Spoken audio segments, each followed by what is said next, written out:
So we're here in the middle of November, and it's actually mid-morning, and we've still got sweatshirts on. So it's a little breezy. A little breezy and a little chilly. So there's a few things we've had going on. We want to get you guys caught up. I guess the biggest thing would be last weekend, we had an event on the farm that we like to do every fall. Been a couple years, where we bring some folks out and they learn how to do something very, very specific. So this knuckle right here needs to be underwater, so you're up. What we need to do is we need to make a cut on the other side. Fresh potato bed or something crazy. For me, the most intimidating thing was I didn't know the steps. Current market and what's going on with the meat. Yeah. It's definitely a good idea to do it yourself, learn how to do it yourself, so you have the confidence moving forward to doing it yourself. Is this the first time you've processed a chicken before? Yes. And what do you think?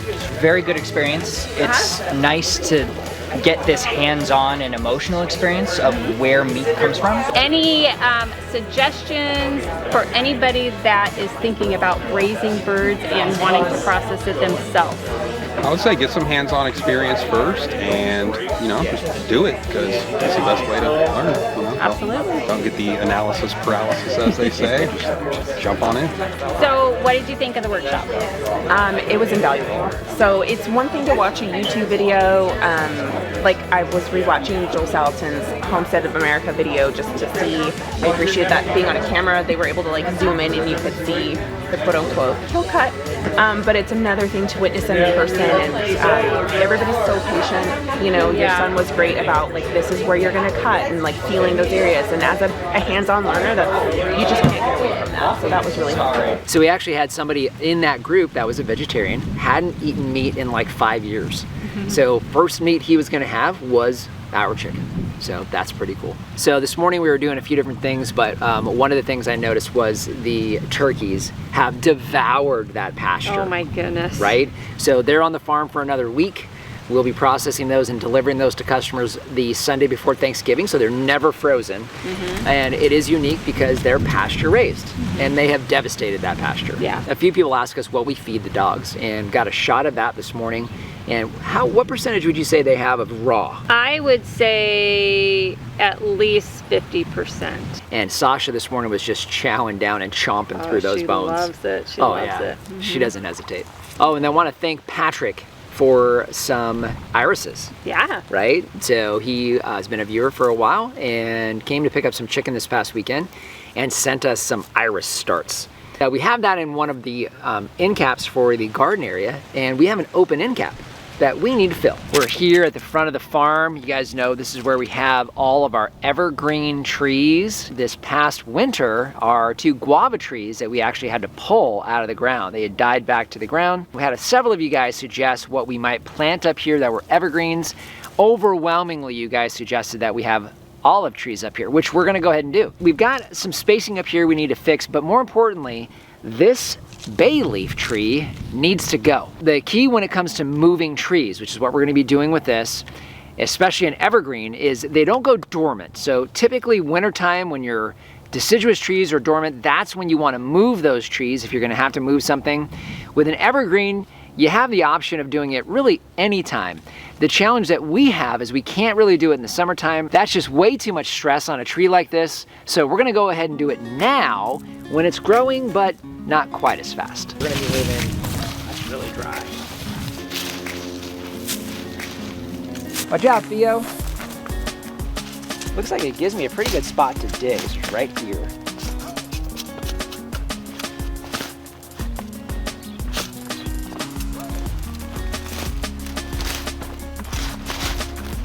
Okay, ready? Grab that shovel.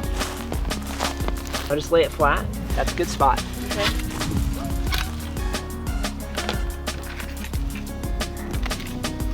That's it. It's pretty heavy. Couple things really quick. First thing is there was a whole lot of small roots. The vast majority of them go out and away from the tree, which is very common and exactly what we want. Keeps it away from that caliche layer a little lower down. And then we're trying to transport as much of the soil that's around the tree now to really try to reduce some of the stress that will be on this tree. Now you can see the tree is not very big. That's another reason why we're moving this tree. We're gonna be putting it into that end cap, which I think will be perfect for this little guy.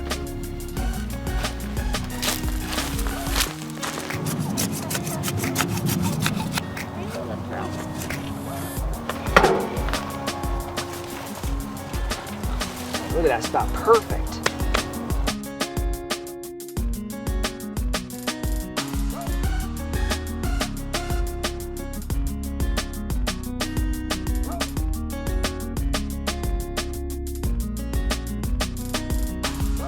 When you're transplanting a tree, obviously we talked about keeping as much of the soil together as you could.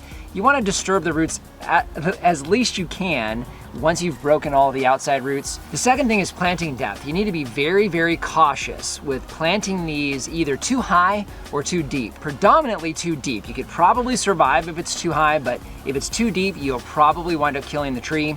So you'll notice here we've got about a 2 to 3 inch difference in the height of the soil compared to the height of the tree and the root ball. But we'll be building a trench around here, and we will be using drip irrigation on this particular tree.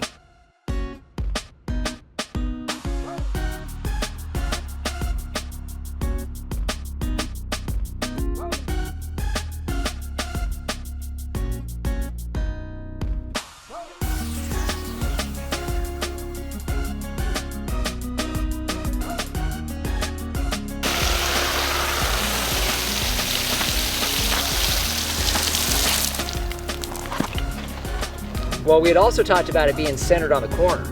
Yeah. It's kind of its own entity.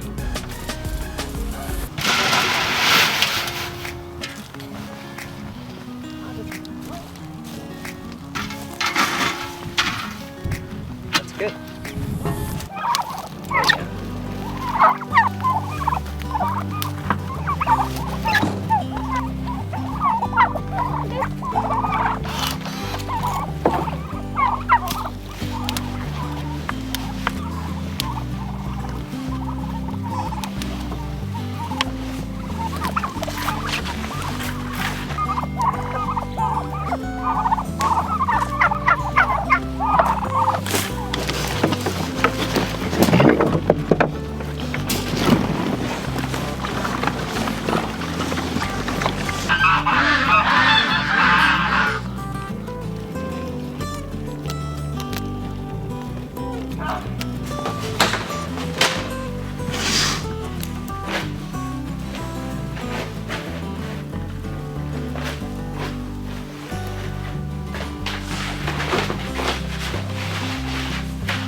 If there's not a better example of fall in the United States, it's got to be this.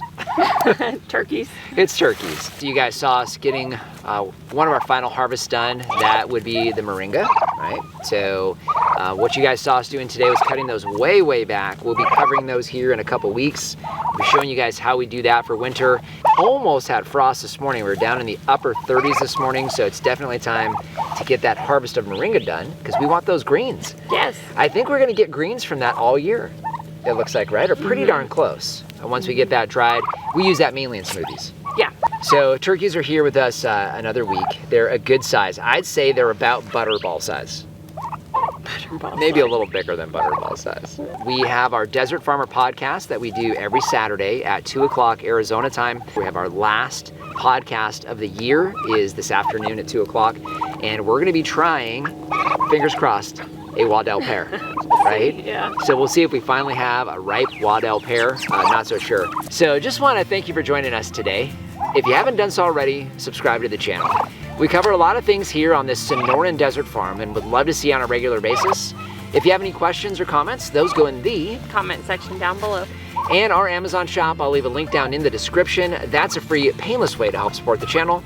If you start with the link down below, it doesn't matter what you buy, you help to support us here. So just want to thank you for joining us today and remind you, if we can farm on the edge of nowhere, So can you. I've got this snot slowly rolling towards my mouth. I was like, come on, get it done. All right, let's get out of here, sweetie pie. About to get attacked by Thanksgiving turkeys.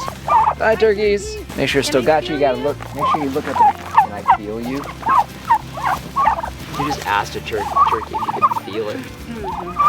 You never asked me that question.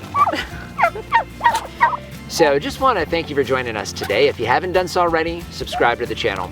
We cover a lot of things here on this newly established. It's like we have a little audience right here. Literally we do. So we're talking to an audience of turkeys right now.